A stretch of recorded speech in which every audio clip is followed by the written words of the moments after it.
Jika kita membuka Alkitab edisi Kristen Protestan, maka kita dapat melihat bahwa 3/4 dari daftar isinya merupakan kumpulan kitab yang disebut sebagai Perjanjian Lama, yang terdiri dari 39 kitab yang lebih pendek dan dapat dikelompokkan menjadi 4 bagian utama. 5 kitab pertama disebut sebagai Pentatuk, lalu diikuti dengan kitab-kitab sejarah, kemudian dilanjutkan dengan kitab-kitab puisi dan diakhiri dengan kitab para nabi. Nah, walaupun susunan ini kelihatannya sederhana, tetapi sebenarnya jauh lebih rumit dan menarik. Susunan kitab dalam satu jilid yang disebut Perjanjian Lama ini merupakan tradisi Kristen yang belakangan dikembangkan setelah zamannya Yesus dan para rasul. Dalam tradisi Yahudi kuno, tulisan-tulisan ini masih berbentuk gulungan-gulungan terpisah yang disusun sebagai satu kumpulan dengan 3 bagian yang disebut sebagai Tanak. Tanak merupakan singkatan dalam bahasa Ibrani untuk Torah yang berarti pengajaran, Nevi'im yang berarti nabi-nabi, dan Ketuvim yang berarti tulisan-tulisan. Tanak memiliki kitab-kitab yang sama dengan Perjanjian Lama Protestan, tetapi susunannya berbeda. Torah atau Taurat dapat disamakan dengan Pentatuk. Sedangkan kitab para nabi terdiri dari 4 kitab kisah sejarah dan 15 kitab yang dinamai menurut nama nabi-nabi tertentu. Setelah itu, dilanjutkan dengan tulisan-tulisan yang merupakan kumpulan dari berbagai puisi dan cerita. Nah, susunan 3 bagian ini sudah ada sejak zaman dahulu dan disebut-sebut dalam naskah Yahudi kuno seperti Gulungan Laut Mati, Kitab Kebijaksanaan bin Sirah, bahkan Yesus dari Nazaret pun merujuk kepada ketiga bagian ini. Dan ini dikarenakan susunan ketiga bagian ini terangkai ke dalam komposisi dari gulungan-gulungan itu sendiri. Jika kita perhatikan, maka kita dapat melihat bahwa setiap gulungan dikaitkan dengan referensi silang yang menghubungkan setiap tulisan ke dalam kumpulan besar 3 bagian tersebut. Jadi siapa yang telah bekerja menyatukan semua gulungan ini? Wah, prosesnya panjang. Ada beberapa penulis terkenal yang disebutkan namanya seperti Musa atau Daud. Tetapi sebagian besar penulisnya tidak diketahui namanya. Di dalam Alkitab, mereka hanya disebut sebagai ahli kitab atau para nabi. Di sepanjang sejarah Israel, gulungan-gulungan ini telah disusun oleh beberapa generasi ahli kitab yang telah mengumpulkan banyak kisah dan puisi dari waktu-waktu sebelumnya, lalu menggabungkannya ke dalam satu komposisi yang lebih besar dan akhirnya menyatukannya ke dalam kumpulan gulungan kitab yang disebut sebagai Tanak. Dari tulisan-tulisan dalam kitab Mazmur dan kitab para nabi, jelas terlihat bahwa para ahli kitab ini sangat percaya pada pimpinan Roh Allah di sepanjang pengerjaannya, sehingga melalui perkataan manusia, Allah dapat berfirman kepada umatnya.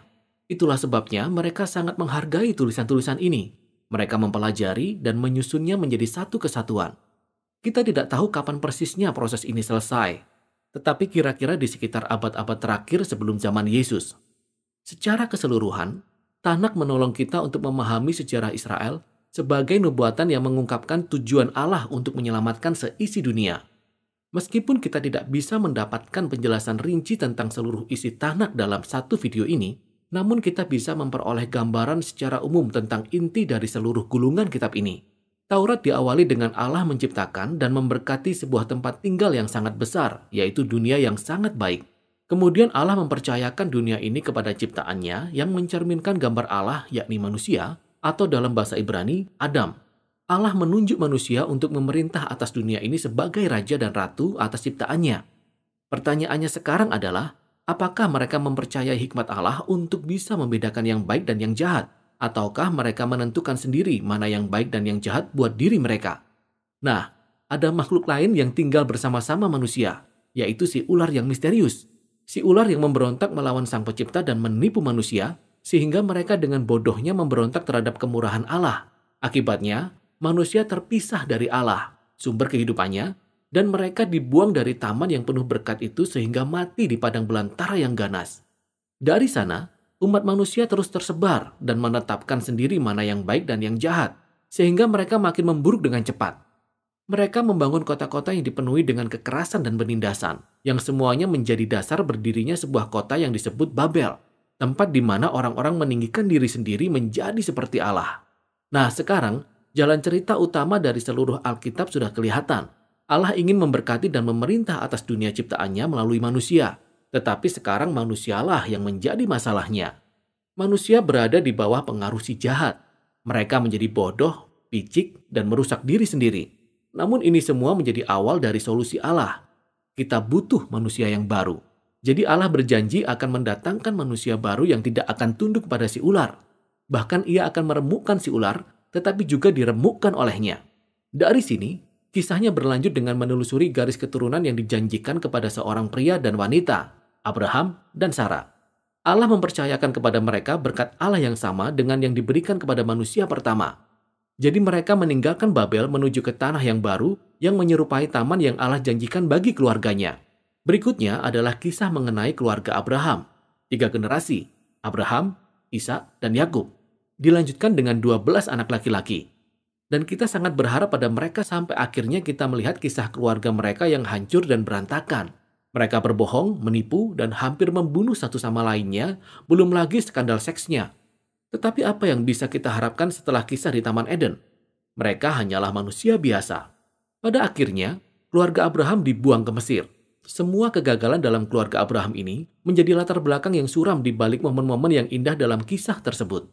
Allah tetap setia pada umatnya. Ia bahkan memberi mereka sebuah janji yang abadi yang disebut sebagai perjanjian, di mana Allah akan menyelamatkan dan memberkati seluruh umat manusia melalui mereka. Bagaimana caranya belum begitu jelas. Tetapi keluarga Abraham berada dalam kondisi yang terbaik ketika mereka beralih dari rencana mereka yang egois dan mulai mempercayai janji Allah dengan iman yang sangat kuat. Dan sejak itu, keluarga mereka makin bertambah banyak. Pada akhirnya mereka diperbudak di Mesir dan kita mulai mengenal satu lagi karakter utama dalam Taurat, yakni Musa.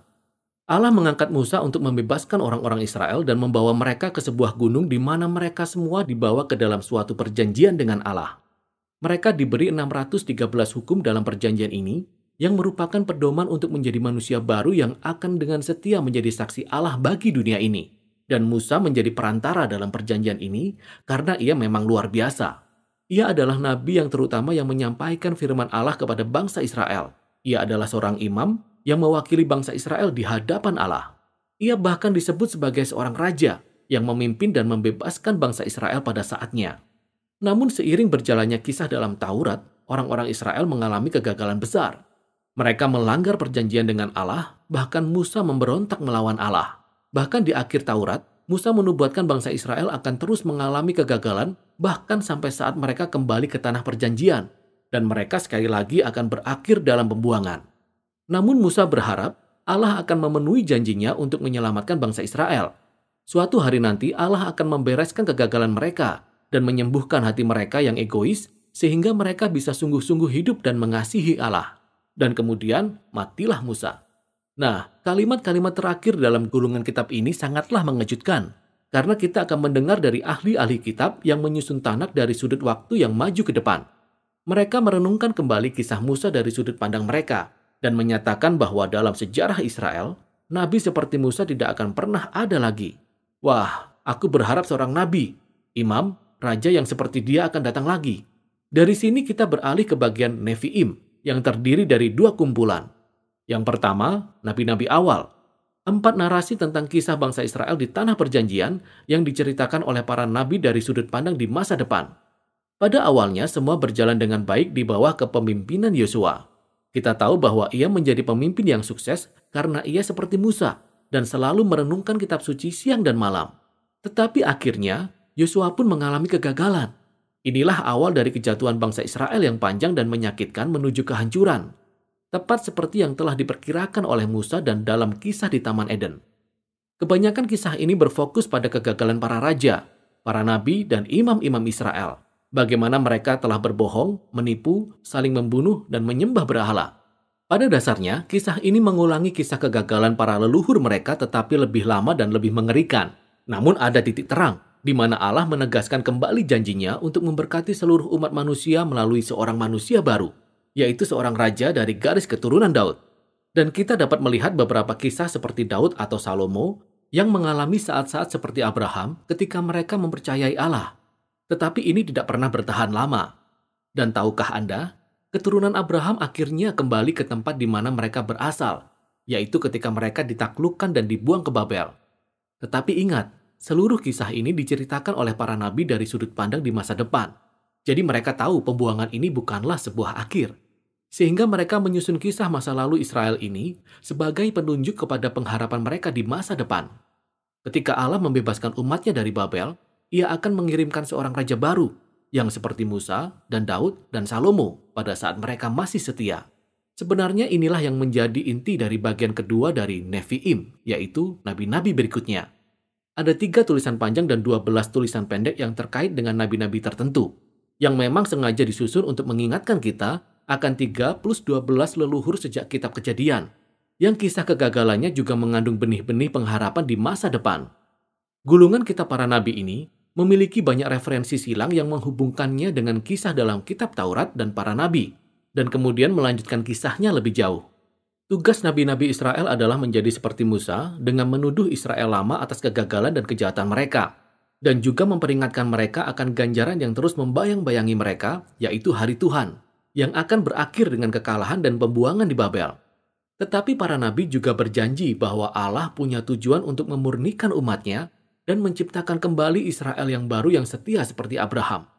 Mereka akan hidup dalam perjanjian yang baru dengan Allah di bawah pemerintahan penguasa yang dijanjikan itu, yang digambarkan sebagai Musa yang baru, tetapi dipanggil dengan nama Daud.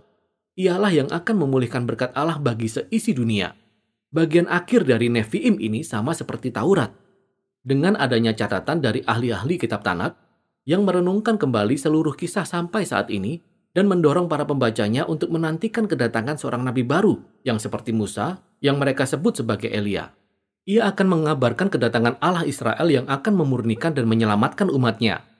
Dari sini, kita beralih kepada bagian ketiga dan yang terakhir dari Tanakh, yaitu Ketuvim, yang berisikan kumpulan gulungan yang beragam. Masing-masing gulungan terhubung kembali dengan topik-topik utama dalam kitab Taurat dan para nabi, dan dikembangkan lebih lanjut menggunakan referensi silang yang sangat rinci. Misalnya gulungan kitab Mazmur diawali dengan 2 puisi yang selaras dengan bagian awal dari kitab Taurat dan para nabi.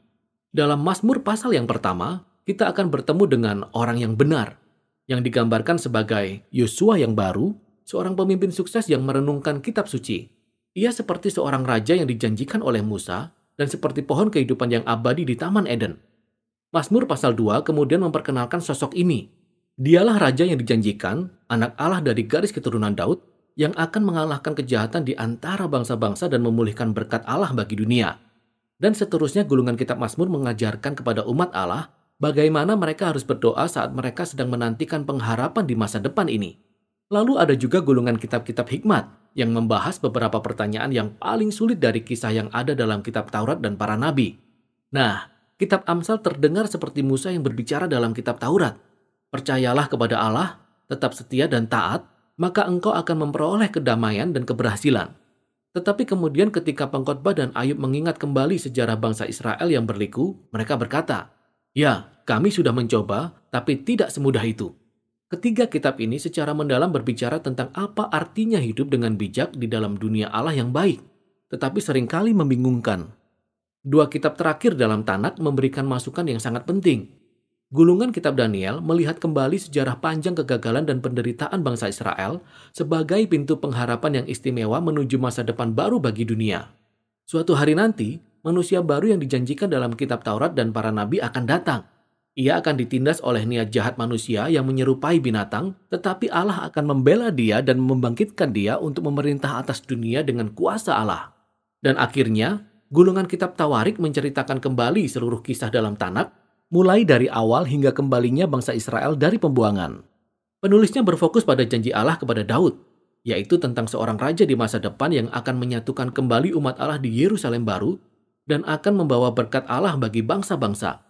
Baris terakhir dari gulungan kitab Tawarik ini telah dipadankan dengan tulisan-tulisan penting dari seluruh kitab Tanakh. Kalimat ini terus memberikan pengharapan untuk akhirnya bisa kembali dari pembuangan dengan datangnya seorang Israel yang disertai oleh Allahnya, sehingga ia bisa pulang ke Yerusalem dan memulihkan Yerusalem yang baru. Dan demikianlah akhir dari kisah ini. Tanakh merupakan kumpulan dari gulungan kitab Ibrani kuno yang disusun secara terencana dan penuh keagungan. Tulisan yang beragam dari sepanjang sejarah Israel ini telah dirangkai menjadi satu kesatuan kisah yang menceritakan tentang janji Allah bagi bangsa Israel dan bagi seluruh umat manusia. Tulisan-tulisan ini dibuat untuk dibaca dan direnungkan sepanjang hidup kita, karena perkataan manusia yang luar biasa ini mencerminkan hikmat Allah dan pengharapan akan masa depan yang masih relevan sampai saat ini.